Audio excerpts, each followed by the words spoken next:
ризық сөзінің мағынасы жалпы дінде оны қалай түсіндіреді? Күріш сатсам да, ұн сатсам да, не сатсам да, құрма сатсам да, мен адамдардың қажетін өтеп жатырмын деген ниетпенен болдым. Иман келтіргендер жұма күні жұмаға шақырылатын болса, ол жерге дереу барыңдар, асығыңдар, бірақ жұма намазы біте салысымен қайтадан жер бетінде тарап Алла тағаланың кеңшілігін іздеп кетіңдер дейді. Кімде-кім өзінің қол еңбегіменен жұмыс қылып, соны шаршап ұйықтайтын болса, күнәсі кешіріліп ұйықтады дейді. Алла тағала біздің ризық несібемізді арттыруына себепші болатын қандай қосымша амалдар бар?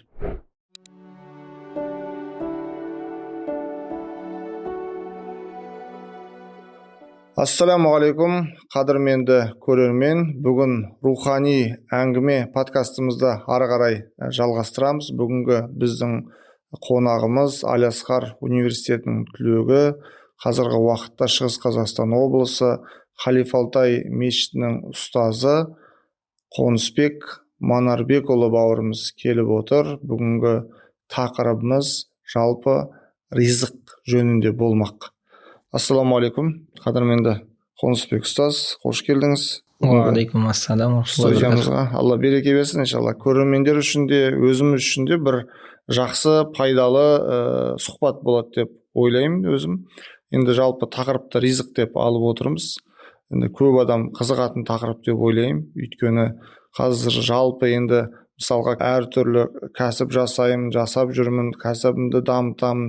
Соның бәрі айналып келген кезде мынау ризық мәселесіне айналып келеді жаңағы.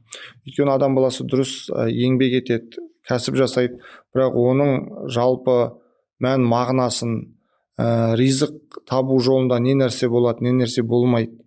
Жалпы ризық сөзінің ауқымды мән мағынасын, шариғатымыздағы орнын, ғұлама ғалымдар не дейді деген мәселеде кеңінен білу, түсіну әркімге де қызық шығар деп ойлаймын, сонымен қатар пайдалы. Сол үшін сұрағымызды бірден осы ризық жөнінен бастап кетейік. Жалпы ризық сөзінің мағынасы жалпы дінде оны қалай түсіндіреді? Осы нәрсеге тоқталып кетсек. Бисмиллахир-рахманир-рахим. Алхамдулиллах, уассалату уассаламу аля расулиллах, ва аля алихи ва асхабихи аджмаин. Алдымен Алла разы болсын, думансыз осындай шақыру жасап осындай ұйымдастырып жатқандарыңызға подкасты. Енді сұрағыңызға байланысты келер болсақ, әлбетте ризық деген Алла тағаланың тарапынан ғана келетін, пенделерге берілген бір үлкен несібесі Алла тағаланың. Алла тағала Құран кәрімде айтқандай: «Инналлаха хуар-раззақ». Расында Алла тағала ол ризық беруші. Бұл жерде хуа деген сөздің өзі Алла тағала жалғыз өзі ғана ризық беруші деген нені қамтиды, яғни мағынаны нақтылайды.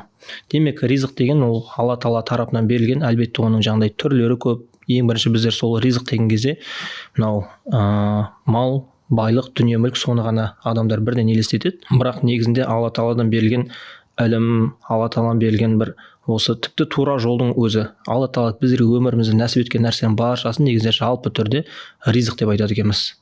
Алла тағаладан біздерге берілген күллі жаңағыдай не ол мағынауи ризықтар болуы мүмкін, жаңағыдай бақыт, шаттық, қуаныш, тура жол, сондай-ақ біздердің бала шағамызда немесе жаңа дүние мүлік, мал, байлық, бұның баршасы Алла тағаладан берілген ризық болады. Сондай ризықтардың мысалы бір көркемі ол ілім мысалы. Ілім ол да бір ризық, адам баласына берілген жаңағыдай ағайын туыс, жақын, дос жора, оның баршасы Алла тағаланың өзі жазуымен болатындықтан, сондықтан соның баршасы осы ризық деген үлкен бір мағынаның астына қамтылады. Алла тағала тарапынан келген. Демек, жаңағыдай енді ризық деген кезде көп адам тек дүниені ғана түсінуі мүмкін, бірақ оның ризықтың түрлері көп дейсіз ғой. Яғни мағынауи мағынасындағы ризықтар, ол жаңағы біздің тура жол немесе білім деп атап кеттіңіз, өте орынды. Мына жерде мынандай мәселе бар да, біз баршамыз білетін хадис бар, енді көбіміз естіп жүретін: әрқайсыларың аналарының құрсақтарында 40 күн бойы су боласыңдар, 40 күн бойы ұйыған қан тәріздес боласыңдар, 40 күн бойы кесек ет тәріздес боласыңдар, кейін Алла тағала періште жіберіп жан үрлетеді дейді. Кейін оның жаңағыдай ризқын жазады, амалын жазады, бақытты не бақытсыз болуын жазады дейді. Жалпы шариғи тұрғыда көп адам енді тағдырмен ақталады, мен тағдырымда осы жазылған деп қарасақ, ризық та жазылады деп тұр да жалпы осы жерде. Сол енді біреу менің ризқыма осы нәрсе жазылып қойған, мен одан әрі асыра алмаймын деп жаңағыда еңбек етпей қою немесе жұмыс істемей қою, ол қалай болады жалпы дінде? Дұрыс па бұрыс па дегеніміз. Әлбетте бұл жаңағыдай кейбір адамдардың бәлкім өзінің жаңағыдай еңбек еткісі келмегендіктен ба, бір жалқаулық тарапынан ба, сондай бір қылып жатқан жаңағыдай өте бір үлкен қате түсінік. Жаңа адам баласы маған, мен осы қазіргі тұрған халім, ол Алла Тағала маған жазып қойған, мен осындай болуға шектелгенмін деген сияқты өз-өзін тағдырын жаңағыдай бір келешегін білетін адам сияқты шектеліп қояды да. Біздер тағдыр деген мәселені білген кезде былай ол Алла Тағаланың ілімі. Ол Алла Тағала біздердің өмірімізде не істейтінімізді білетіндіктен Алла Тағала соны білген білімменен оны жазып қойған нәрсе. Ал негізінде адам баласы өзі жаңағыдай амал етіп, әрекет етіп, оны не істеу керек болады? Табу керек болады өзінің Алла Тағаланың берген нығметін. Мынау бір ризықты жаңағыдай түсіндірген кезде бір кісі керемет айтады да, бір өзі қонақ үйде отырып бір жерде айтады. Біз қазір мысалы осы жерде қонақ үйде саған жаңағыдай 3 уақыт тамағың бәрі жасалып отыр. Бірақ бір адам мысалы дейді да, жаңағыдай жоғарыда бөлмесінде жатты, немесе жаңағыдай басқа жерде жүрді, келіп мына жерде несін ризқын ала алмай қалды. Әрекет жетпеді. Мінекей сол сияқты Алла Тағаладан келген ризық болуы мүмкін, бірақ адам баласы өзінің кәсібіне, амалына қарайды, оны табу. Сол баршасы. Сондықтан жаңағыдай айтады, күллун муяссарун лима хулиқа лаху, жаңа әрбір адам өзіне жаратылған нәрсеге қарай оған жеңілдетіледі жол. Өзіне берілген нәрсе, Алла Тағаладан болған нәрсені талпынса, Алла Тағаладан ол жетеді сол нәрсеге.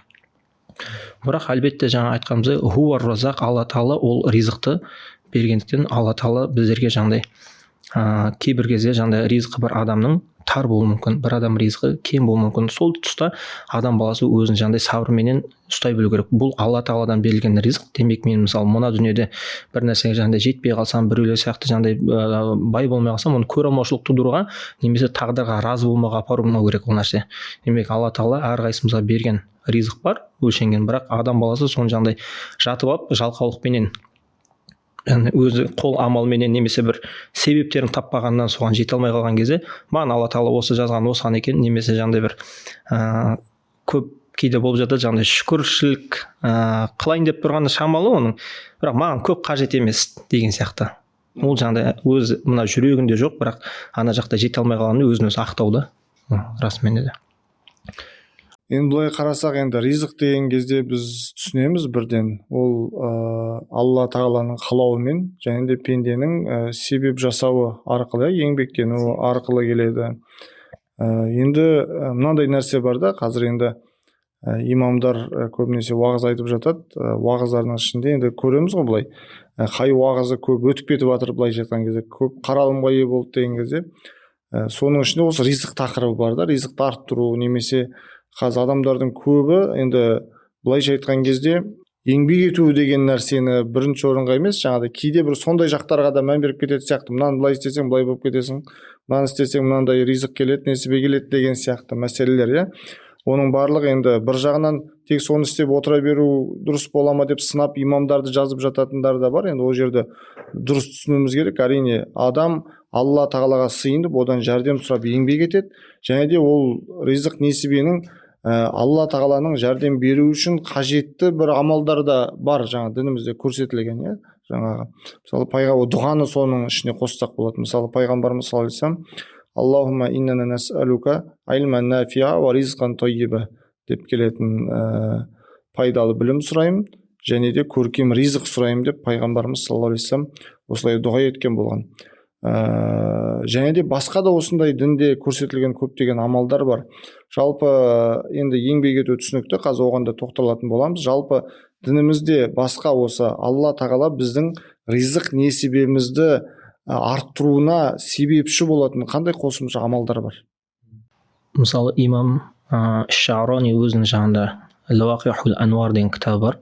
Сол кітапта келтірді, біздің алғашқы үмметтің жаңа ізгілері бұлар ертеден тұрып жаңағыдай өздерінің кәсіптеріне кірісетін болған деген. Соны және де айтады сол кітапта, біздер дейді жаңағыдай ғибадат құлшылықпен немесе ілімменен айналыспаған адамды сол жаңағыдай кәсіптеріне, шұғылдарына, жұмыстарына, саудаларына адал болуға, соған кірісуге шақыруымыз керек дейді. яғни соны адалдық жағына үйретуге міндеттіміз дейді жалпы. Енді сол жерде айтады, және де адам баласына дейді, мысалы таңда пайғамбар саллаллаху алейхи айтқанда бурика ли уммати фи букуриха дейді. Менің үмметіме жаңа таңнан ерте уақытта, таңғы ерте уақытында береке беріледі. Сол ғалымдарымызда да сондай жаңағыдай салаф солихтар сияқты ізгі алғашқы өткен буындар сияқты ертеден тұрып жаңағыдай алла тағаланың ризық беретін, бөлетін, жер бетіне жаятын уақыты деп айтады екен. Соған амал етуге тырысатын болған. Және де кейбір ғалымдарымыз жаңа Али әл-Хауас мысалы, ол кісі айтады екен, қатты тіпті қандай бір шаршап тұрсам да қиналып тұрсам да мен асырдан кейін ұйықтамайтын болдым деген екен. Өйткені асырдан кейінгі жаңа айтып отқан мағынауи ризықтар жер бетіне бөлінетін, таратылатын, беретін уақыт деген екен Алла тағала. Сонда осы уақыттарды жаңағыдай қатты жаңағы зікірлерменен білім алуға немесе жаңағыдай шұғылдануға, ризыққа, кәсіпке жеткісі келген адам жаңағы шұғылдануға шақыратын болған ғалымдарымыз. Ерте тұрған еркектің ырысы артық дейді ме? Ырысы артық ерте тұрған әйелдің бірісі артық дейді. Қазақ халқы да осы нәрсенің сырын білген ғой. Өйткені тіпті анау магия утра деген сияқты бір кітаптар жазылып жатты ғой, шетелден қарасаңыз. Енді ол кітапты өзім кезінде осыдан 4-5 жыл бір оқығаным бар. Былай діни кітап емес, бірақ көп жағы сол дінге былай сәйкес келетін дүниелер өте көп екен де. Шынымен де ерте тұру біріншіден, яғни алла тағаладан ризық тілеп, бірақ өзі жаңағыдай ұйықтап түсте тұратын адамның қылығы жаңағыдай жараспайды дейсіз ғой, былайша айтқан кезде. Соны мысалы ғалымдарымыздан мысалы имам, мысалы біздер тафсир Джалалейн білеміз ғой, Джалалейдин Суюти мен Джалалейдин Махалли, екі кісі бірге жартысын жазған. Махалли дүниеден өтіп кеткен соң имам Суюти толықтырған да. Соны имам Махаллидің өзінің мысалы дүкені бар екен да, ол кісі таңнан тұрып сол жерге жаңа сабақтарын беріп, таң намаз уақыты шыққаннан кейін жаңағы енді духа уақытынан кейін бірден жаңағыдай сол магазин ашып түске дейін, түс ауғанша жаңағыдай жеткілікті өзіне бүгінгі саудам жүргенше деп магазинде тұрады екен де, дүкенде тұрады. Сонда магазинде тұрған кездегі менің ең бірінші ниетім жаңа пайғамбар саллаллаху алейхи вассалам таң намаз уақытындағы кейін жаңа таңнан ерте ризық бөлінеді деген сол іске амал ету үшін, сол хадиске амал ету үшін деп соған бардым дейді да. Сол магазинде тұратын болдым дейді. Және де магазинде тұрған кезде жаңағыдай күріш сатсам да, ұн сатсам да, не сатсам да, құрма сатсам да, мен адамдардың қажетін өтеп жатырмын деген ниетпенен болдым дейді. Сонда саудам мен өзім жаңағыдай табыс табайын сол ғана емес, менің саудам біреуге мен таза неден сатып жатырмын, біреудің қажетін өтеп жатырмын деген сондай ниетпенен баратын едім деп айтады екен. Мысалы біздің ғалымдарымызда да мысалы имам Қудуриді айтады, мысалы имам Қудури немесе имам әл-Хаддад бар. Хаддад деген жаңағы темірдің ұстасы ол кісі. Сонда ғалым және ұста болған. Имам Қудури мысалы ғалым еңбегін жазады, сабағын береді, бірақ сонымен бірге жаңағы кәсібі қазан құю болған да. Қазан құяды. Сол қазан құятын кәсібін ол кісілер тастамай сонда қол еңбектермен бірге жаңағы білімді алып жүрген да, сондай. Әрекеттерін ешқашан жаңағы тастамайтын болған екен да. Соны оқып отырып жаңағыдай пайғамбар саллаллаху алейхи вассалам жаңағы бір хадисі бар да. Біздерге келген риуаятта Адам алейхиссаламға алла тағала 1000 түрлі кәсіпті үйретті дейді. Кәсіп жасау 1000 түрлі кәсіпті үйретті да. Я Адам, сенің ұрпақтарың осы кәсіптерменен тапсын, өзіне қажеттіліктерін өтесін, сонымен осыны кәсіппен айналыссын да, дінімен тамақ жемесін дейді, дінін саудаламасын дейді, яғни дейді. Сонда қатты таң қалғаным жаңағыдай біздер медресе оқып жүрген кездерде ұстаздарымыз аға буындарда да медреседе айтатын жаңағыдай балалар болады, жаңағыдай базарға барса, апай жаңағы саудагерлерге мен жаңағы медресенің оқып жүрген баласы едім, медреседе оқып жүргеннен бір жаңағы скидка жеңілдік жасап беріңізші деген сияқты сондай айтатын. Сол кезде оқып отырсам жаңағыдай валя якулу бидинихим деген жерде жаңағыдай дінменен ризықтанбасын деген соны айтқан екен да. Яғни былайша айтқанда мен дін жолында жаңағыдай ілім алып жатқан едім деп соны саудаламау керек та. Ол тек қана ол ықылас Аллаға ғана арналу керек мәселе. Ол мынандай ризық мәселесін оны араластырмау керек екен да, саудаға араластырмау керек та оны. Біз ана баяғыда мен Арбита мешітінде қызмет атқарып жүрген кезде бір білетінбіз, енді сыртынан танимыз, үлкен кәсіпкер, строительный компаниясы бар, жаңағы құрылыс компаниясы. Сол кісі таң намазды әрдайым имамның артында тұрып оқитын да, әрдайым. Соны енді өзі уақыты тығыз сондай кісі ғой, мен оны тікелей танымаймын, бірақ араласатын бір кісіден әңгіме болып қалды арасында. Соны айтамын ғой, жаңағы танысыңыз осы таң намаздан қалмайды әрдайым. Басқа намаздарда да көріп қаламыз, енді өте бір жұмысы көп сондай адам ғой. Я ол кісіге бір нәрсе себепші болыпты дейді, бір шетелге барған кезде бір досы бар екен дейді. Ол да сол жаңа бизнес мәселесімен жүрген. намаз оқып қалсаң анда осы бірден намазға барып оқиды екен дейді да, мешіттен бірден оқиды. Сонда сендер жұмыстарың қайда деп ана кісі сұраған ғой. Сонда ол дос айтқан екен дейді, жаңағы Құранда Алла тағала уақимуссола уа атуз зака деп айтқан ғой дейді да, яғни намаз оқыңдар, зекет беріңдер. Яғни онымен намаздарыңа берік болыңдар, Алла тағала өзі зекет беретін дәрежеге сендер жеткізеді деп солай түсіндім дейді да. Жаңағыдай шынымен де намазыма берік болған сайын кәсібіме береке бергенін сезіндім деп. Соны естіген ана кісіге қатты әсер етіп, ол кісі де жаңағыдай барынша солай намаздан қалмайтын болған екен де жаңағы кісі. Сол сияқты енді көп адам бұл құлшылық ғибадатты айтсаң өзінің жұмысын сылтау қылып алдыға қойып жатады деген сияқты, бірақ мұсылман адам енді екеуін де бірге алып жүру керек қой. Қарасақ мысалға жұма сүресіндегі жұма аяты бар ғой, жұманың парыз болған. Я юхаллазина аману иза нудия лиссолати мин яумил жумаа фасау иля зикрилла ва зарул байх деп келетіні бар ғой. Уа иман келтіргендер, жұма күні жұмаға шақырылатын болса, ол жерге дереу барыңдар, асығыңдар, бірақ уазарул байх сауда саттықты тоқтата тұрыңдар деген нәрсе бар. Демек мұсылман адам жұма намазына дейін еңбек ететін болып тұр ғой. Жаңағы Алланың парыз уақыты келген кезде сауда саттығын, кәсібін тұра тұрады да Алланың парызын орындауға барады. Бірақ فَإِذَا قُضِيَتِ الصَّلَاةُ فَانْتَشِرُوا فِي الْأَرْضِ وَابْتَغُوا مِنْ فَضْلِ اللَّهِ. Бірақ жұма намазы біте салысымен қайтадан жер бетінде тарап Алла тағаланың кеңшілігін іздеп кетіңдер дейді. Яғни жұма парызды орындады, қайтадан жаңағыдай кәсіп істеп кетеді. Яғни мұсылман деген кезде енді көп адамдардың бір ойында бір андай нәрсе келетін сияқты. Мен ана комментарий пікірлерді қарап отырсаң, бұлар тек жұмыс істемейді, жаңағыдай тек қана күні-түні уағыз айтып отыра береді, немесе күні-түні намаз оқып оразасын ұстап айтып жүреді, еңбекке мүлде қатысы жоқ деп. Керісінше Алла тағала өзі жаңағы адам пайғамбарды айтып кеттіңіз, басқа да пайғамбарлардың өзінің жеке кәсібі болған. Көптеген пайғамбарлар мал шаруашылығымен айналысқан. Адам пайғамбардың екі ұлы Қабыл мен Әбіл екеуіне құрбандық шалуды бұйырған кезде біреу егістікті алып келеді өзінің егін, біреу қойын алып келеді жаңағы. Сонда қарасақ, сол адамзаттың өмірі басталғаннан бастап кәсіп деген нәрсе бар. Өйткені біреу егін шаруашылығымен айналысқан, ал біреуі мал шаруашылығымен айналысқан болып тұр қарасақ. Сол үшін еш уақытта бұл біздің асыл дініміз жалпы еш уақытта ол бір жалқаулыққа, жатып шерлікке, біреуге масыл болуға үндемейді. Керісінше жаңағыдай Алланың парызын орындап жүріп, сонымен қатар еңбек жасап, адал жолменен өзінің ризығын табуға біздерді бұйырады. Дұрыс қой осы нәрсе. Әлбетте, пайғамбарымыз саллаллаху алейхи вассалам жаңағы мысалы мешітке кірген кезде қандай дұға айтады сүннетіне? Аллахумма фтах лана абуаба рахматик. Аллахым бізге рахым есіктерін аш дейді. Мешіттен шыққан кезде қандай дұға сүннет қылды? Аллахумма инни ас'алука мин фадлик. Аллахым, мен сенен кеңшілігін сұраймын. Яғни мына жақта Алла тағаланың рахымына кіріп келе жатыр, мешітке кіріп келе жатыр, Алла тағаланың рахымын сұраймыз бұл жерде. Шыққан кезде Алла тағала мен сенен ризқынан кеңшілігін бер деп сұраймыз дейді. Еңбек етуге бара жатыр ғой. Еңбек етуге бара жатыр қазір. Ризыққа бара жатыр. Сондай керемет, машалла.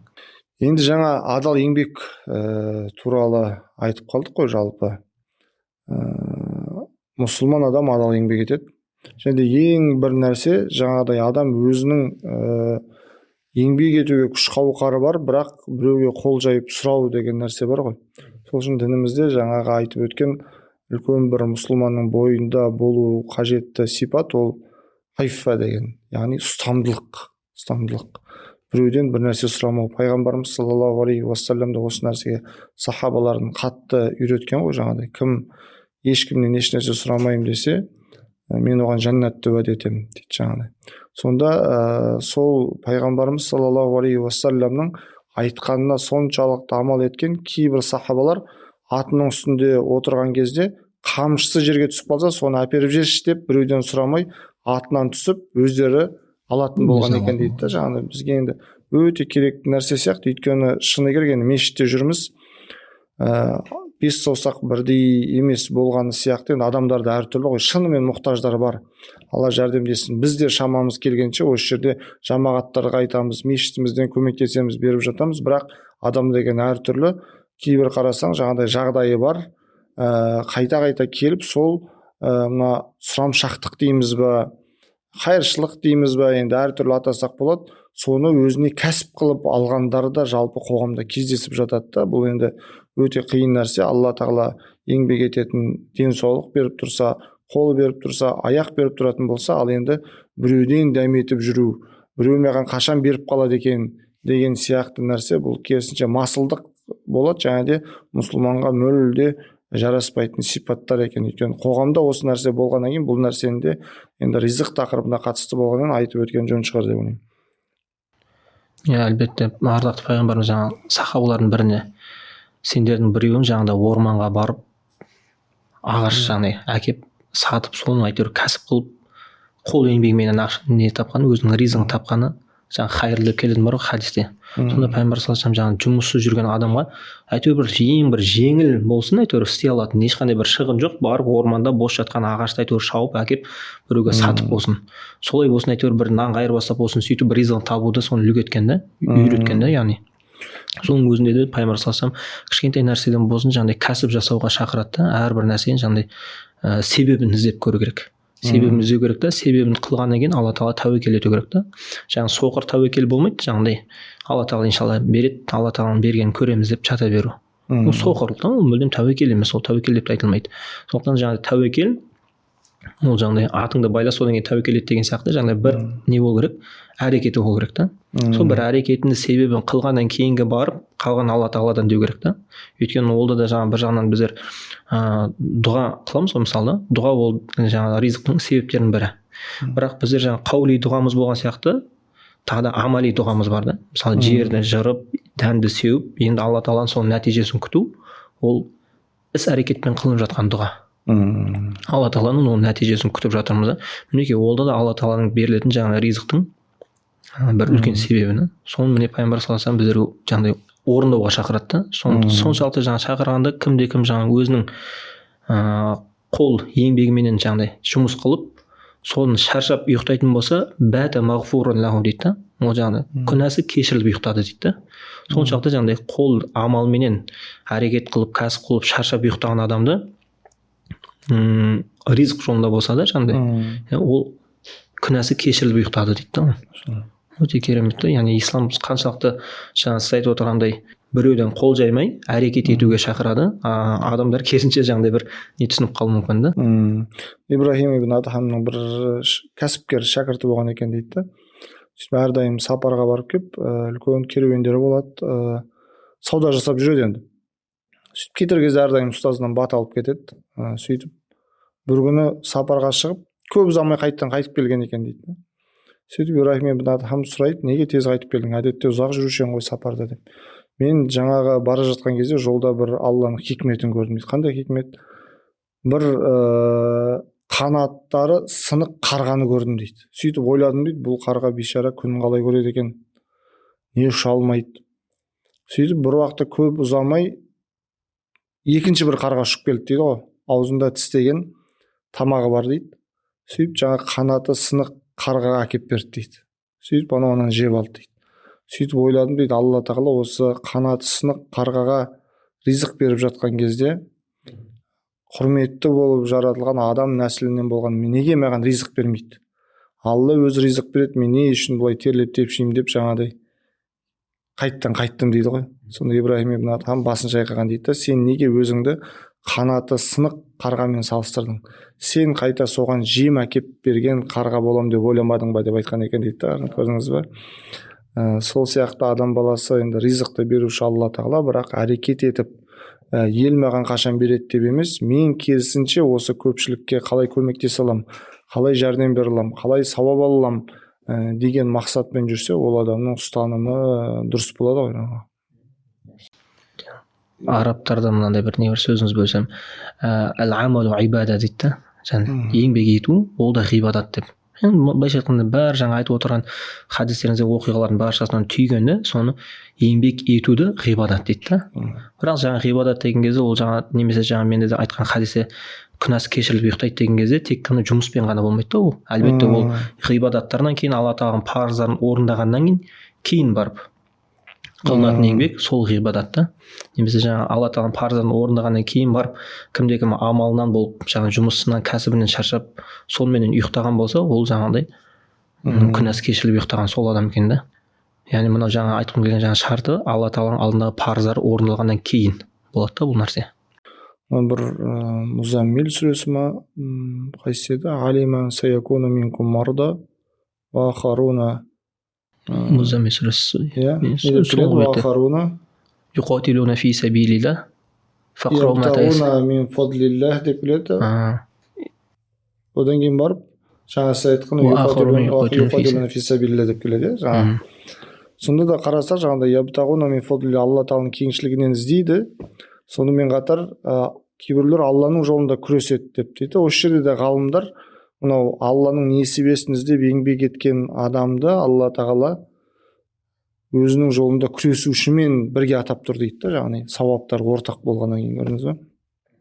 Бұл да адал еңбек етудің жаңағыдай артықшылығын білдіреді да. Енді жаңа себебі туралы бағана айтып кеттіңіз. Себебін жасау деген өте маңызды. Енді мұсылман адам бірінші ол не істейді? Алла тағалаға тәуекел етеді және де себебін жасайды. Енді бұл жерде екі нәрсе бар да. Бірінші Алла тағалаға тәуекел етеді, бірақ себебін жасамайтын адам ол қателеседі екен да. Немесе жаңағыдай себебін ғана жасайтын адамдар бар, Алла тағалаға тәуекел етпейді. Оныкі де дұрыс емес қой жаңа шариғатымызда. Сол үшін мынау пайғамбарымыз саллаллаху алейхи вассалам бір жағынан хадисі бар, ризыққа қатысты көп адам келтіреді енді. Алла тағалаға шынайы тәуекел етумен тәуекел етсеңдер, таңертең ұясынан аш болып ұшып шығып, кешке тоқ болып оралатын құс сияқты сендерді Алла тағала ризықтандырады дейді ғой. Сонда ғалымдар айтады екен, бұл жерде жаңаға ұясында отыратын құсты айтқан жоқ Алла тағала. Алланың елшісі саллаллаху алейхи вассалам мысал етіп, ұясынан ұшып шығатын құсты мысал етті дейді. Яғни ол себебін жасап ризық іздеп шығады. Сол себебіне байланысты Алла тағала оған ризық несібесін береді, кешкі жақын ұясына тоқ болып оралатын болып тұр ғой жаңа.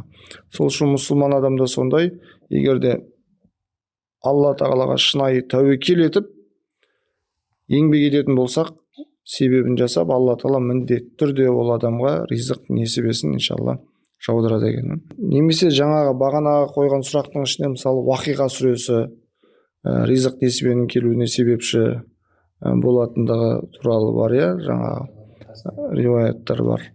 Олар да тура осындай нәрсе ғой, тек қана оны оқып қана отырсақ болмайды, бірақ адам баласы әрекет ету керек. Сол сияқты берекет болуына себепші болатын амалдар бар. Бақара сүресін оқу деген сияқты мәселелер, иә, жаңағы. Енді бұл жерде негізгі айтатынымыз, мұсылман адам Алла тағалаға иман келтіргендіктен Алла тағалаға тәуекел етеді, себебін жасайды, жаңа де ризықтың келуінің себепші болатын мағынауи жолдары, ол жаңағы белгілі бір жаңа айтқандай сүре оқу, немесе Алла тағаладан дұға сұрау, немесе таңда тұру, зікір ету, сонымен қатар шүкір етуді де соған жатқызсақ болатын шығар. Өйткені ләин шакартум ләзиданнакум дейді ғой Алла тағала. Шүкір етіңдер, міндетті түрде сендерге арттырамын деп айтады. Енді шүкір тақырыбын көп адам жақсы көрмейді. Өйткені онда негізінде неге жақсы көрмейді? Дұрыс түсінбегендіктен болар. Әйтпесе шүкір сөзінде ешқандай мәселе жоқ, қайта ол жақсы сөз. Бұл жерде шүкір деген кезде мұсылман адам сол Алла тағаланың бергеніне жүрегімен риза болады. Және де ол еш уақытта болды, мен осы жетеді, енді еңбек етпеймін, мен маған еш нәрсе керек жоқ дегенді білдірмейді. Ол мұсылман адам жүрегімен риза болады да, ары қарай еңбек етеді, Алла тағала тағы берсе, тағы да шүкірлік етеді. Және де сол шүкірлігі себепті Алла тағала оған одан бетер арттырады. Адам да сондай ғой, мысалға деймін да, біреуге бір берсеңіз, оның ешқандай бір қадірін білмесе, саған бір ауыз рахмет деп те айтпаса, жаңағыдай адамның келесі жолда оған бәлки беруге зауқы соқпауы мүмкін жаңағы. Бірақ сол нәрсенің қадірін біліп, оны жақсылыққа пайдаланып жатса, осылай бердіңіз, мен осы жақсы нәрсеге істедім десе, адам көңілі қуанып, одан бетер оған бергісі келіп тұруы мүмкін, беруі мүмкін деген сияқты мәселе ғой. Енді ол қарапайым дұрыстап үңілген адамға түсінікті нәрсе. Сол үшін қанағат, шүкірлік деген нәрсе ол еш уақытта бұл жаман нәрсе емес, қайта жақсы дүние, егер де адам шынымен оның сырын, оның мән мағынасын дұрыс ұғынатын болса. Енді Раббымыздан келген жаңа нығметтің шүкірлігін қылу бар, немесе одан қарсы жаңағыдай шүкірлік қылмау, мына күпірлік керісінше да. Соны Алла тағала мысалы біздерге мысал келтіреді. Уадарабаллаху масалан қариятан канат аминатан мутмаиннатан. Алла тағала сендерге бір елді мекеннің мысалын келтіреді дейді. Ол өткен қауымдардан. Ол тыныш, бейбіт, жаңағыдай жүректері тыныш жатқан дейді, мутмаинна. Бұдан кейін олардың ризықтары яътиха рағадан мин кулли макан. Қай жерден болмасын, жаңағыдай қандай кәсіп қылмасын, қандай бір себептер болмасын, алла тағала олардың ризығын кеңірек қылып қойды, оларға үйіліп төгіліп келіп жатқанда неге сол жаңағыдай көлік көктік тамақ тоқтық аздырар адам баласын деген сияқты жаңағы шүкір ете алмай олар алла тағаланың нығметіне күпірлік қылды дейді, яғни алла тағаланың нығметін шүкірін өтеген жоқ, оны разы болған жоқ. Міне сол кезде алла тағала оларға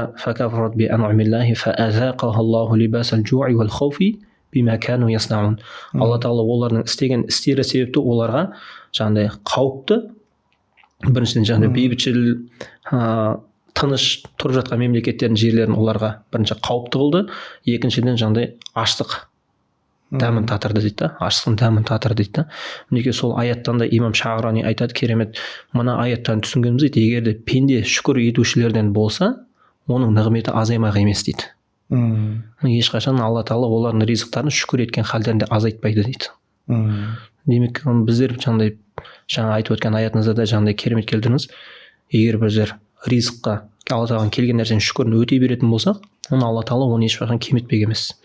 Бірақ сол шүкірді дұрыс ұстана алмай қалсақ, сол кезде қиыншылық туындайды да. Пайғамбарымыз саллаллаху алейхи ва саллям бірде келді, жаңа Айша анамыз үйінде жерде жатқан нанды көтеріп үстіне кішкене топырақ болып қалған екен, жаңа шаңын кетірді де жеп қойды дейді, шаңын тазалады да жеп қойды дейді. Сонда айтты, Айша, алла тағаланың берген нығметтеріне көркем мәміле жаса, яғни оған көркем түрде шүкір ет. Қандай да бір үйден дейді, егер де нығмет кетер болса дейді, оның қайтадан жаңағыдай келу өте қиын дейді да.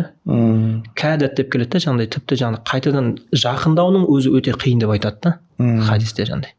Сондай жақындауының өзі өте аз болады дейді да, жаңағыдай қайтадан нығметтің келу, сол үйге тоқтықтың келу, жаңағыдай шүкір етпеген нәрсесін енді қайтадан шүкір ету үшін соны сұрайтын болып қалады да ертең. Сондықтан алла тағаланың нығметтеріне берілген кезде шүкір етіп ұмытпау керекпіз, алла тағала сол ризықты алып қоймас үшін. Енді қазақ халқы былай қараса осы нәрселер тереңнен түсінген сияқты, өйткені жалпы енді кішкентай кезімде өзімде отбасында мынау нанның қоқымдары қалып қалса, мынаны жеп алыңдар, бай боласыңдар дейді ғой жаңағыдай. Сонда таласып тұрып жеп алатынбыз. Енді ол жерде рухани байлық та болуы мүмкін, мынандай ризық несібеде болуы мүмкін. Бір жағынан оны жаңа тастай салмау, ол жерде оның қадірін білу, алла тағаланың беріп жатқан оған шүкір ету деген сияқты көптеген мән мағына бар сияқты. Осындай бір жалпы күнделікті дүниемізден ата бабаларымыздың қалдырып кеткен кейбір өсиеттерінен қарасақ, осындай шариғаттың негізгі мән мағынасын тауып алу оңай жаңағы, егер де шынымен оның астарын түсінетін болсақ. Осындай мәселелер өте көп. Мысалға мектепке барғаннан бастап бізде не дейді, нан қоқымын шашпаңдар, жерде жатса баспаңдар, қастерлеп торғайларға тастаңдар деген сияқты нәрселер. Осының қадірін білу. Енді біз сүннет деп қою дейміз ғой, өйткені мұсылман адам сүннет деп, тамақты сүннет деп қою дегенде де кейбір адамдар дұрыс түсінбей жатады екен. Мысалға кейде адам тойып тұрады, тойғаннан артық тамақ жеуге болмайды. Толып тұрған ыдыс жеп сүннет деп қойсашы деп жатады да. Ол сүннет деп қою деген бітіп қалған ыдыстағы тамақты ыдысты тазалап жеп қою деген мән мағынада түсінсек, сол дұрыс болады. Ол бір жағынан шүкіршілік алла тағалаға. Егер де жаңағыдай қалып қалды деп тастап кетіп жататын болса, шашып басқалай, ол кішкене мұсылманға да жараспайтын іс. Әрбір ісін көркем істейтін мұсылман адам тамақ әдебіне де мән беріп, егер де жеп болғаннан кейін артында кішкене қалып қалған болса, сонда тазалап, аяқтап жеп қойғандығы ол нағыз сүннет амалы болады ғой сонда. Өте үлкен шүкірдің көрінісі болады деп тұр жаңағыдай. Жаңағы керемет айттыңыз, әжем марқұм жаңағыдай бұрын кездерде бала күнімізде көретінбіз, жаңағы судың бетінен майды қалқып алатын дейді да жаңағы.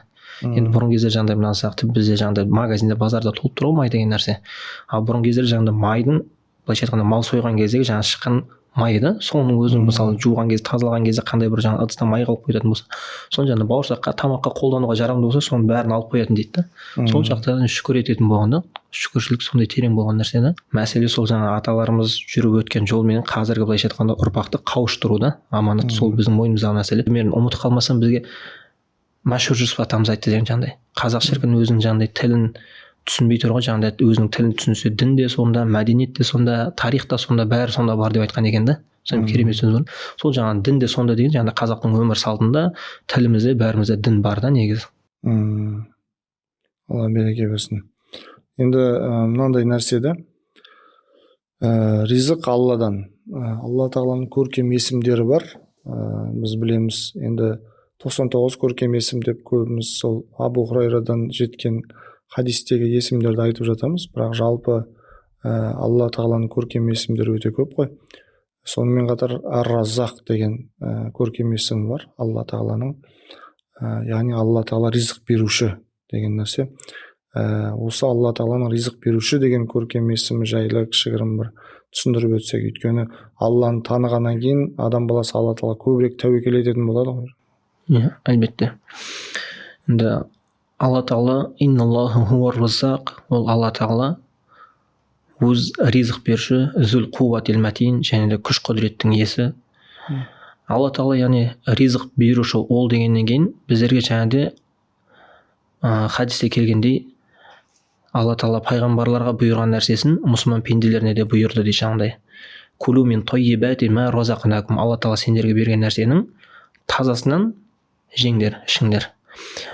Енді осы аятқа қарап ғалымдарымыз айтады, енді Алла тағала ол ризық берем деп тұр екен, және де Алла тағала біздердің ризықтарымызды өзі кепілге алып тұр екен Алла тағала. Ендеше біздерге қашан адам баласы сол таза ризықты жеуге мүкәлләф болады? Алла тағала егер де амал ететін болса, пенде амал ететін болса, Алла тағала оны сол ризықсыз қалдырмаушы. Яғни Алла тағала өз кепіл етіп тұр. Бізден талап етілетін нәрсе жаңа айтқанымыздай оған қарай амал ету, бір себебін жасау. Және Алла тағала сол ризықты беруші болғандықтан, және де Алла тағала біздерге халалнан ризық жеңдер деп тұрғандықтан, демек бұл дүниеде мүкәлләф, яғни Алла тағаланың бұйрығы әмірі берілген жан болады екен, Алла тағала сонымен бірге міндетті түрде оның халал ризығын қояды. Міндетті түрде оның халал ризығы бар. Демек Алла тағала адам баласына ешқашан бір ризықсыз, яғни кепіл еткен ризығын бермей қалдырмайды Алла тағала. Алла тағала себебі ол ризық беруші. Алла тағала өмірде. Мінекей сол Ар-Раззақ деген есім өзі араб тілінен алғанда жаңа мубалиға дейді ғой жаңа. Мол ризық беруші деген, немесе қайта-қайта ризық беруші деген мағынаны қамтиды. Адам баласы кейде мысалы бір күнә қылған болуы мүмкін, бірақ Алла тағала сол күнәсі себепті немесе бір күпірлігі себепті оның ризығын тиіп тастамайды. Егер адам баласы соған қарай әрекет қыла берсе, ол Алла тағала оны да ризықтандырып еді. Тіпті ол мұсылманды, мұсылман еместі де ризықтандырып еді Алла тағала. Бұл дүниеде оның кеңшілігінде жаңа Алла тағала Рахман, жаңа бұл дүниеде мұсылманға да, мұсылман емеске де бірдей өзінің мейірімін қылушы, бәріне бірдей ризықтандырушы, бәріне бірдей Алла тағала өзінің несібелерін беруші, оның ризығын кепіл еткен Алла тағала. Мінекей сол есім біздерге Алла тағаланың Раззақ деген есімі жаңағы осы мағыналардың баршасын қамтиды екен. Біздер демек бұл дүниеде білу керекпіз, Алла тағала Раззақ, және де Алла тағала халалнан жаңа айтып өткеніміздей баршамызға ризықты беруші, жеткізуші. Бізден пендеден талап етілетін нәрсе сол Алла тағаланың Раззақ есімін үміт ете отырып, Раззақ есімі біздерге ризығымызды беретінін үміт ете біле отырып амал ету ғана да демек. Соны Алла тағала сонымен бірге біздерге ризық беруші Алла тағала. Сонымен қатар мынау ризықтың мағынауи жолдарының бірі ол истиғфар ғой жаңа, өйткені Роббакум иннаху кана ғаффара деп келе ма? Басқа аят. Истағфиру роббакум иннаху кана ғаффара юрсилис сама алейкум мидрара ва юмдидукум би амвали ва банин ва яджал лакум джаннати ва яджал лакум анхара. Бұл жерде де Алла тағала Нұх сүресі ғой деймін. Нұх сүресі, дұрыс айтасыз. Нұх сүресі кейде жаттап алып жаңа аяттарымыз қай сүре екенін ойланып жатамыз ғой жаңа. Бұл жерде Нұх сүресі, яғни Алла тағаладан кешірім тілеңдер, сендерге аспаннан жаңбыр жаудыртады, сендерге жаңағыдай бала шаға береді, мал дүние бала шаға береді, сендерге жаңағыдай жәннат бақшаларын береді, сонымен қатар сендерге Алла тағала өзендер ағызады. Керемет, бұл жерде жаңағыдай истиғфар айтып, Алла тағала истиғфардан кейінгі беретін ризықтарын жаңағыдай айтып тұр ғой. Сонда истиғфар, мысалы енді қазір енді байқаймын, кейде бір қоғамдық көлікке отыра қалса, бір-екі рет байқадым, бір студент қыз балалар, ол енді бір арнайы орамалы жоқ, бір сондай бір діндар керемет деп те айтуға келмейді, бірақ қарапайым қарындастарымыз, Алла разы болсын, бірақ қолында қазір андай бір тәсбіхтер бар ғой, жаңа жүзік сияқты, сондай ұстап алған, истиғфар айтып отыр да, жаңағыдай қоғамдық көлікте байқап қалдым. Және бірнеше рет байқадым осындай адамдарды, Алла разы болсын. Енді ол әртүрлі нәрсе себепкер болуы мүмкін. Осындай истиғфардың пайдасын оқып немесе біреуден естіп жаңағыдай шынымен де ол истиғфардың адамның жүрегін тазартатындығы, сонымен қатар жаңа айтқанда ризықтың артуына себепші болатындығы, сонымен қатар пайғамбарымыз саллаллаху алейхи вассалам күніне 70 немесе 100 мәрте истиғфар айтқандығы туралы оқыған немесе естіген болуы мүмкін. Сол үшін әдетке айналдырып алған да, қуантатын нәрсе. Сол жалпы енді тіпті сол кісілер сияқты өзіміз істей алмай жатырмыз ғой деген сондай ой келді бірден маған. Қатты қызық болдым ана кісілерге. Алла разы болсын. Енді жалпы осындай истиғфар айтып жүру қаншалықты мұсылман адам үшін жалпы маңызды деген мәселеге келейікші. Ризық жарайды, бұдан бөлек.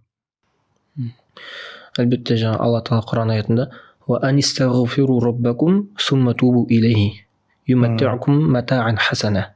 Енді истиғфар етіңдер, және Алла Тағала тәубе етіңдер. Алла Тағала сендерге көркем ризықтар береді. Мата'ан хасана, жаңа мата' деген мына дүниенің ризықтарын, Алла Тағала.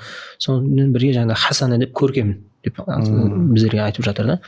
Яғни мына дүниеде яғни ризығың мол болған, кең болған қаласаң, соның жаңа бір жолы Алла Тағаланың кешірім сұрауын. Өйткені адам баласымен жаңа Алла Тағаланың ортасында жаңағыдай кейбір перделер бар болса, оның дұғасы қабыл болмауының бір себептері болса, сол кедергілердің баршасын жою үшін нәрсе ол тәубе және истиғфар. Алла Тағаланың келетін мейірімді, Алла Тағаланың келетін кеңшілікті, нығметтің баршасының ортасында тосқауыл болса, соны жоятын нәрсе екен да истиғфар деген. Демек сол истиғфар ету арқылы адам баласының өзінің жаңағы Алла Тағаланың тарапынан келетін ризқының мол болуын күтетіміз. Неге Алла Тағала соны аятта айтып жатқанда қысқа ғана біздерге әдемі түсініп тұр да. Яғни истиғфар етіңдер, кешірім сұраңдар, және де тәубе етіңдер, Алла Тағала сендерге көркем түрде ризық таңдырады деп. Истиғфар деген жаңағы оның түрлері өте көп, жалпы көрерменге пайдалы болады деген ниетпен. Енді Саидул истиғфар деген де дұға бар, оқып жаттап алсаңыздар пайдасы өте үлкен. Истиғфарлардың мырзасы деп келеді. Жалпы астағфирулла деген Алладан кешірім сұраймын деген сөз ғой. Ғұфранак дейтін де түрлері бар. Енді истиғфар мен тәубе деп жаңа Қонысбек ұстазымыз айтып отыр. Енді истиғфар деген бөлек, тәубе деген бөлек нәрсе, екеуі ұқсас нәрсе. Ғалымдарда айтатыны бар жаңағыдай. Истиғфар адам болса жалпы күнәлар үшін сұрайды дейді ғой. Ал тәубе ол белгілі бір күнә үшін болады жаңағыдай. Астағфирулла дегенде, яғни адам баласы бұрынғы істеген бүкіл қателік, кемшіліктер үшін Алладан кешірім сұрайды екенде.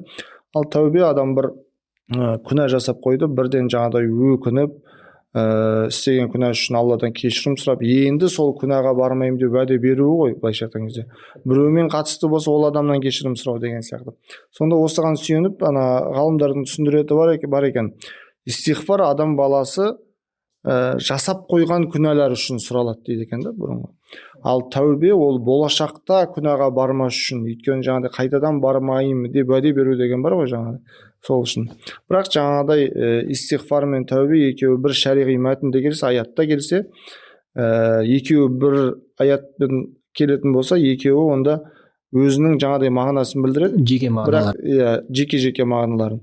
Ал енді екеуі жеке аяттарда бір келіп қалса, истиғфар тәубені қамти береді, тәубе истиғфарды қамти береді деген сияқты солай ғалымдардың түсіндіретіні бар екен. Жалпы енді истиғфар деген не нәрсе деген кезде, осылай көрерменге түсінікті болу үшін айтып кету. Жалпы енді сол үшін Аллаға тәуекел етеміз, еңбек етеміз, сонымен қатар ризықтың келуінің рухани, мағынауи жолдарында адам баласы ұмытпаған дұрыс. Ол бағана бірнеше жолдарын айтып кеттік, сонымен қатар оның ішінде истиғфар деген нәрсе, астағфирулла деп адам баласы өзінің жасаған қателіктер үшін Алладан кешірім сұрап жүрудің мән мағынасы өте үлкен. Сонымен қатар пайғамбарымыз саллаллаху алейхи уассаламда Алланың сүйікті құлы, бірақ пайғамбарымыз саллаллаху алейхи уассаламның өзі де 70-100 мәрте истиғфар айту, біз қаншалықты дәрежеде көбірек айтуымыз керек деген нәрсені біздер үшін қатты ойландыратын сияқты. Алла разы болсын. Енді ризық деген тақырып өте үлкен тақырып. Ғалымдар қаншама кітаптар жазған бұл тақырып бойынша. Бір жаңағыдай сұхбат, бір подкасттың айналасына сыйғызып, жаңағыдай ризықты толығымен бір түсіндіріп беру жаңағыдай әрине қиынға соғатын шығар, бірақ жалпы біздің бүгінгі әңгімеміздің барысында біз түсіндік, ол ризық деген Алладан болады. Алла Тағала разақ, ризық беруші, пенделеріне ризықты біздер дүние тұрғысынан ғана түсінбеуіміз керек, оның мағынауи, яғни біздің біліміміз, немесе адамның мінезі, немесе жаңағыдай басқа да осындай рухани да мағынауи да сондай ризықтардың бар екендігіне пенде амал жасап себебін жасайды. Сонымен қатар алла тағалаға жаңағыдай тәуекел етумен қатар адам жұмыс істеп оның себебін де жасау керек. Әрі ризықтың келуіне себепші болатын, яғни кейбір кедергілер болуы мүмкін. Шынымен қоғамда адамдар бар, барлығын жасап жатырмын, бірақ жоқ, келмей жатыр деген сияқты. Ол кезде осындай ризықтың келуінің мағынауи жолдары, ол ерте тұру, ол истиғфар деген сияқты, ол дұға ету деген сияқты осындай бірнеше түрлерін Қонысбек ұстазымыз атап өтті. Алла разы болсын. Уақытыңызды бөліп бүгінгі біздің сұхбатымызға келіскеніңізге. Иншалла бүгінгі сұхбат біздер үшін де, жалпы және де тыңдап отырған көрермен үшін де пайдалы болды деген ойдамын. Алла тағала әрдайым да біздерді сондай естіп амал ететін Алла тағаланың пенделері қатарында болуды баршамызға жазсын. Ассаламу алейкум ва рахматуллахи ва баракатух.